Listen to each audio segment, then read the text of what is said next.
I loved Amanda. After 3 years together, her smile still made my heart race faster than her car ever could.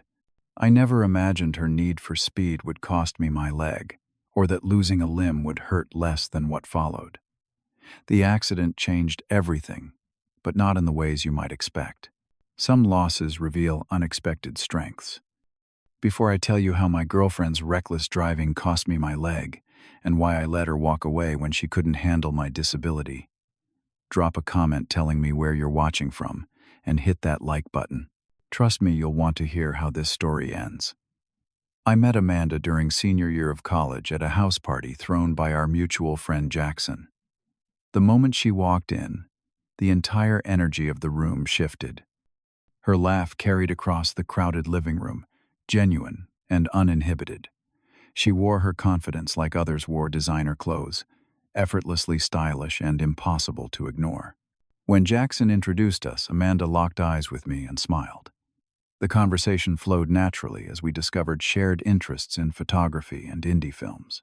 By the end of the night, I had her number and a promise for coffee the next day. Coffee turned into dinner, and dinner evolved into a spontaneous trip to the county fair that weekend. Amanda insisted on driving, arriving at my apartment in a sleek blue sedan. The first warning sign appeared within minutes, as she accelerated through a yellow light, laughing at my white-knuckled grip on the door handle. "Live a little, Holden," she teased her hand, leaving the steering wheel to squeeze my knee. "Life is too short for caution." Despite my reservations about her driving, I was captivated by her zest for life. Where I calculated risks, she embraced them.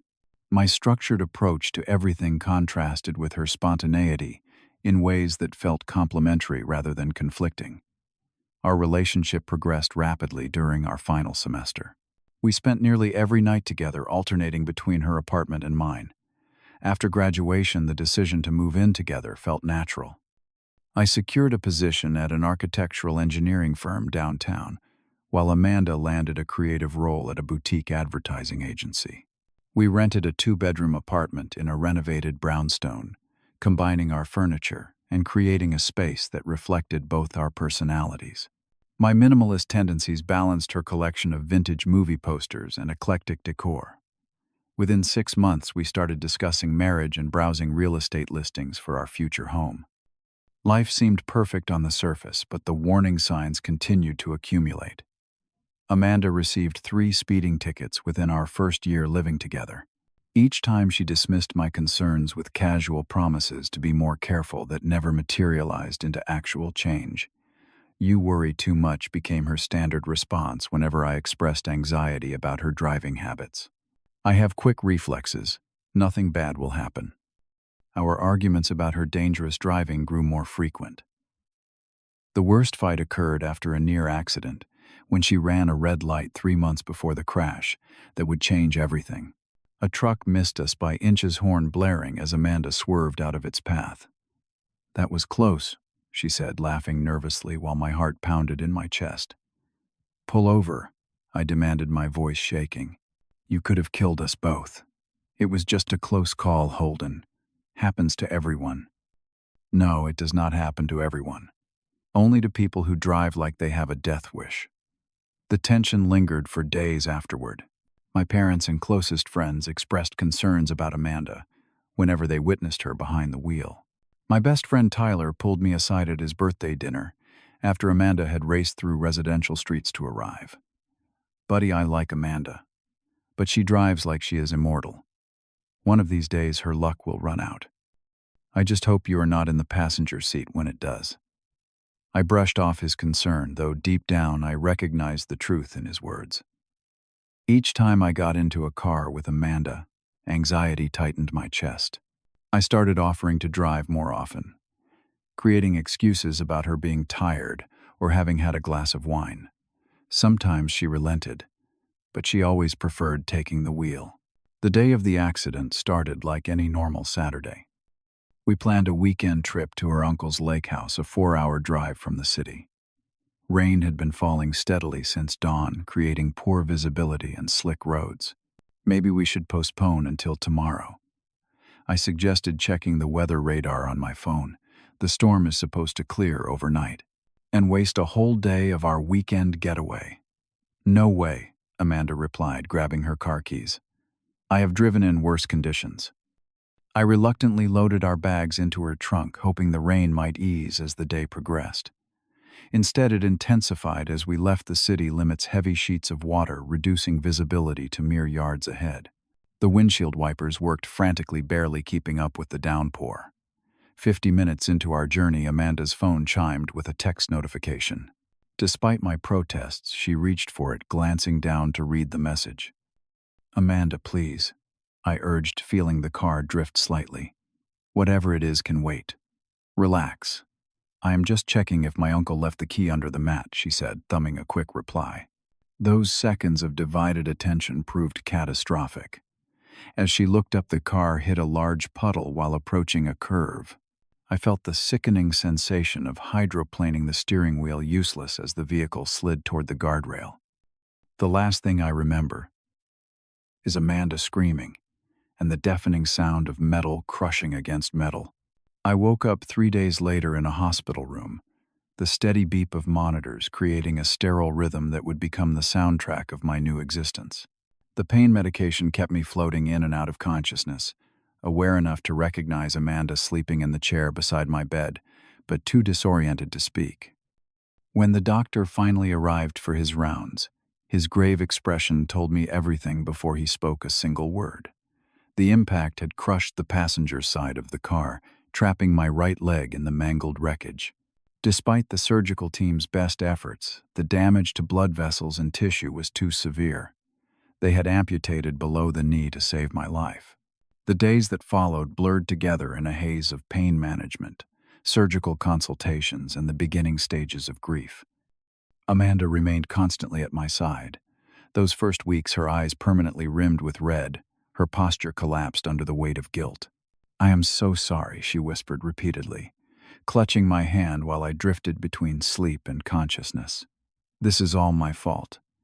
During those initial weeks, she appeared committed to my recovery. She took time off work, coordinated with my parents for hospital shifts, and meticulously noted every instruction from doctors and nurses. She researched prosthetics and rehabilitation programs with the same intensity she once applied to planning our vacations. Yet, as days turned to weeks, subtle shifts in her behavior emerged. Her visits shortened. The flowers she brought grew less frequent. When my mother suggested Amanda take an afternoon for self-care, she disappeared for nearly 8 hours, returning with shopping bags, but few explanations. 6 weeks after the accident, I was discharged with a wheelchair, temporary prosthetic, and pages of home care instructions. Our once cozy apartment transformed into an obstacle course of furniture edges and narrow doorways. Simple tasks like showering or preparing meals became exhausting challenges that highlighted my new limitations. Amanda tried to adapt to her role as caregiver, but her frustration surfaced in small sighs and tense silences. She rearranged furniture to accommodate my wheelchair, but complained about the aesthetic sacrifices. She drove me to physical therapy appointments but waited in the car, rather than observing sessions that might have helped her understand my progress. The physical pain of learning to live with an amputated limb paled compared to the emotional agony of watching Amanda withdraw. She flinched when my stump was exposed during dressing changes. She stopped initiating physical affection beyond the occasional forehead kiss. Our previously active sex life disappeared entirely, with Amanda always claiming fatigue or stress when I attempted intimacy. 3 months post-accident, I received my first proper prosthetic leg. The prosthetist doctor, Jordan, explained. The adjustment period would be challenging, but assured me that with consistent practice, I would regain significant mobility. I threw myself into the exercises, determined to reclaim independence and perhaps rebuild the connection with Amanda. One evening, after a particularly grueling therapy session, I arrived home earlier than expected. Amanda was on the phone in our bedroom, the door ajar enough for her voice to carry into the hallway. "I never signed up to be a caretaker, Lisa," she said, her voice cracking. "I love him, but everything has changed. He needs so much help, and I feel trapped." The guilt is suffocating me. A pause. No, you do not understand. Every time I look at his leg, I remember it was my fault. But does that mean I have to spend the rest of my life paying for one mistake? What about my needs? I retreated silently, the progress I had felt from walking 50 feet unassisted that day suddenly meaningless. That night at dinner, I confronted her. If you want to leave, just say it, I said, pushing my plate away. Do not stay out of guilt. That is not fair, Amanda protested, though her eyes couldn't meet mine. I am trying my best. Are you? Because it seems like you are already gone mentally. You barely touch me. You find excuses to be away from the apartment. You talk to your friends about feeling trapped. Her face paled. You were eavesdropping. I came home early and overheard. Not intentionally, but maybe we needed this catalyst. After a long silence, Amanda suggested we take a break while I adjusted to my new normal. She claimed space apart might help us reconnect later with fresh perspectives. I recognized the thinly veiled exit strategy, but lacked the emotional energy to fight for someone already searching for the door. Amanda packed a suitcase that night, promising to call daily and check in. She maintained contact for exactly 3 days before texts replaced calls, and then even those messages grew sporadic. 2 weeks later, she returned to formally end our relationship. She stood in our living room, designer sunglasses perched on her head, looking more like a stranger than the woman I had planned to marry. I have been doing a lot of thinking, she began, reciting what sounded like a rehearsed speech. We want different things from life now. Your recovery needs to be your priority, and I need to focus on my career advancement. She never directly mentioned the accident or her responsibility for my condition. Instead, she couched her departure in euphemisms about life trajectories and emotional capacity. The closest she came to honesty was near the end of her monologue. I am not strong enough to handle this level of disability, she admitted, gesturing vaguely toward my prosthetic. Some people are built for caregiving roles. I am not one of them. The cruelty of her framing stunned me into silence.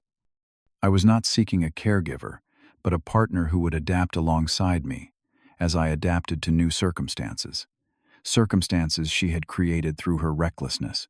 Amanda moved out while I attended physical therapy the following day, taking not only her belongings but also several items we had purchased together. Our social circle fractured in the aftermath, with many mutual friends gradually drifting toward her orbit. Their discomfort around disability proved stronger than years of friendship. The weeks following Amanda's departure marked my lowest point. Depression settled over me like a weighted blanket, suffocating motivation and distorting perspective. I began skipping therapy appointments, reasoning that mobility improvements would only serve a life that no longer seemed worth living. Basic tasks became insurmountable challenges. I ordered delivery rather than cooking, letting dishes pile up until no clean plates remained. Laundry accumulated in corners. Shower routines complicated by prosthetic removal and balance issues stretched from daily to weekly occurrences. Medical bills arrived with alarming frequency, each envelope a reminder that my physical recovery came with devastating financial consequences. Insurance covered a portion, but the specialized prosthetic components and physical therapy sessions quickly depleted my savings. I considered selling the architectural designs I had created as side projects, but lacked energy to prepare the portfolio. Self-hatred became my constant companion. I blamed myself for ignoring the warning signs in Amanda's behavior, for getting into the car that rainy day despite my misgivings, for becoming the kind of burden someone could justify abandoning. At my darkest moment, I called my parents and asked if I could move back home, surrendering the independence I had valued since college. The day before I planned to give notice on my apartment, Tyler appeared at my door unannounced. My childhood friend took one look at my unwashed hair, disheveled apartment and defeated posture and pushed past me without waiting for an invitation. This stops now, he announced, opening curtains and windows to admit sunlight and fresh air. I understand grieving the relationship and adjusting to your injury. What I will not accept is you throwing away your potential. His tough love approach cut through the fog of self-pity. For hours, he alternated between cleaning my apartment and delivering hard truths about my situation. Yes, Amanda's actions were inexcusable. Yes, losing my leg was devastatingly unfair. But surrendering my independence would only compound the losses. The best revenge is not just living well, Tyler said, but living purposefully. Amanda left because she could not handle your disability. Prove that your disability does not define your capacity for an exceptional life. Tyler's intervention coincided with a call from Dr. Jordan, my prosthetist, checking on my missed appointments. Instead of the expected scolding, she offered perspective that became pivotal to my recovery. Many new amputees experience what you are going through, she explained. The physical adaptation is challenging, but the psychological adjustment often proves more difficult. Would you be willing to meet some of my other patients? People who are several years into their journeys. The following week, I attended an amputee support group led by Dr. Jordan. The 6 participants ranged from a college athlete who lost her leg to cancer to a grandfather who survived a motorcycle accident. Each shared struggles that mirrored my own. Yet they had transformed their experiences into sources of resilience rather than defeat. Marcus, an attorney who lost both legs in a boating accident 5 years earlier, spoke directly to my situation. When my fiancée left 3 months after my accident, I thought she had stolen my future along with my heart. Now I recognize she actually gave me an unexpected gift. She removed herself before I invested more years in someone incapable of true partnership. His words sparked a revelation. Amanda leaving was not another tragedy, but perhaps the one merciful outcome from the accident. Her departure freed me from a relationship built on surface connections rather than enduring commitment. It allowed me to rebuild my life authentically rather than trying to salvage a compromised foundation. That realization became the cornerstone of my transformation. I recommitted to physical therapy with renewed determination, working extra hours at home to accelerate progress. I researched advanced prosthetic technologies, qualifying for a clinical trial of a new knee joint that improved my gait and stability. Returning to work initially meant part-time hours and remote projects, but within 6 months, I resumed full-time status. My experience navigating spaces with a prosthetic leg gave me unique insights into accessible design features, eventually leading to a specialized role consulting on inclusive architecture. I renovated my apartment systematically, creating a space optimized for my mobility without sacrificing aesthetics. Lower cabinet pullouts, strategic furniture placement, and bathroom modifications transformed daily challenges into seamless routines. The process taught me valuable skills in adaptation that transcended physical environments. The amputee support group became both social outlet and volunteer opportunity as I transitioned from new member to mentor for recent amputees. Sharing my experiences helped others while reinforcing my own progress. Through the group, I connected with recreational programs offering adaptive sports, discovering talents in seated volleyball and later swimming. Nearly a year after Amanda's departure, Tyler encouraged me to try dating again. My first attempts were awkward navigations of when to disclose my prosthetic and how to respond to well-intentioned but invasive questions. Some potential partners could not move past their discomfort with disability, while others displayed an uncomfortable fascination that reduced me to my amputation rather than seeing me as a complete person. These experiences, while occasionally discouraging, strengthened my self-awareness and clarified what I needed in a relationship. The right partner would neither ignore my disability nor make it the centerpiece of our connection. They would recognize my amputation as simply one element of my multifaceted identity. 3 years after the accident, my life had transformed completely. The promotion to senior accessibility consultant doubled my salary and expanded my professional influence. My designs for inclusive public spaces received recognition in architectural journals, and I occasionally spoke at industry conferences about incorporating universal design principles. Physical activities once thought impossible became regular routines. Swimming 3 mornings weekly, participating in an amputee basketball league on Thursdays, even occasional hiking trips with specialized prosthetic attachments. My body grew stronger than it had been before the accident. Shoulders and arms developed from years of crutch and wheelchair use. Most surprisingly, I found love again with Julia, a physical therapist I met through volunteer work at a rehabilitation center. Unlike Amanda's superficial energy, Julia possessed genuine compassion, balanced with practical determination. She valued my resilience without romanticizing my struggles. When she moved into my apartment after a year of dating, the space finally felt complete. The unexpected email from Amanda arrived on an ordinary Tuesday morning. Subject line: "Can we talk? R." The brief message mentioned she would be in town for a job interview and asked to meet for coffee. Against Julia's raised eyebrow and my better judgment, I agreed to a brief meeting at a cafe near my office. The woman who walked through the door barely resembled the Amanda preserved in my memory. Her designer clothes had been replaced with generic business casual attire. The confident posture had collapsed into a guarded hunch. Dark circles underlined eyes that darted nervously around the cafe before locating me. "Holden," she said, her voice smaller than I remembered. "Thank you for agreeing to see me." The conversation began with awkward small talk about mutual acquaintances and vague updates on her life. She had moved through 3 jobs since our breakup, each change framed as a strategic career move, but carrying the unmistakable scent of failure. Her current relationship had ended messy. Her apartment lease was terminating, and the job interview that brought her to town was a last-ditch effort to rebuild her collapsing life. As her coffee grew cold, Amanda finally reached the true purpose of our meeting. "I need your help." "Holden," she admitted, eyes fixed on the table.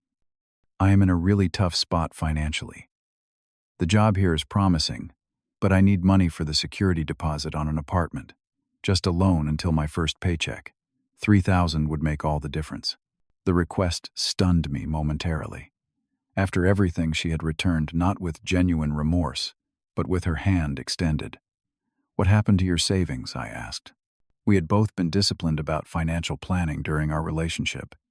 She shifted uncomfortably. "Bad investments. Some credit card debt. My car needed major repairs after an accident last year." The irony did not escape me. "I have nowhere else to turn," she continued. "My parents are disappointed in my choices. Most friends have written me off. You were always the most generous person I knew." As Amanda spoke, I observed her body language, the calculated tilt of her head, the practiced vulnerability in her expression. These were the same techniques she had employed throughout our relationship whenever she wanted something. The realization brought clarity rather than anger. "I cannot give you money," I said simply. Her face fell, the mask of humility slipping to reveal frustration. "I am not asking for much. After what happened with your leg, I thought you might understand struggling and needing help. The difference is that I never abandoned someone when they needed me most." Amanda's expression hardened. "That is not fair. I was 23, suddenly responsible for permanently disabling my boyfriend. No one prepares you for that kind of guilt. And no one prepared me for waking up without my leg," I countered calmly. "But we adapt to what life gives us. You chose to leave rather than adapt. So this is punishment, revenge for breaking up with you." I shook my head. "This is a boundary. You walked away when staying became inconvenient. You do not get access to my resources when reconnecting becomes convenient." Her eyes welled with tears, though whether from genuine emotion or tactical manipulation remained unclear. "I have been carrying this guilt for years.